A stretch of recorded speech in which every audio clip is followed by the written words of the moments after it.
guys এয়া দেখিছেনে এইটোৱে হৈছে ছোৱালী মানুহৰ জীৱন মানে ঘৰত থাকিলে ইমান কাম কৰিব লাগে দেখিছে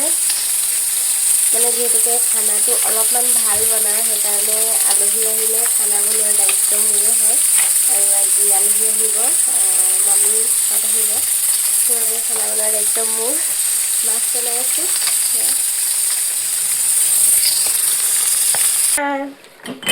এফালে আজিৰ আলহী আহিছে মামী দুগৰাকী মামী দেখুৱাই দে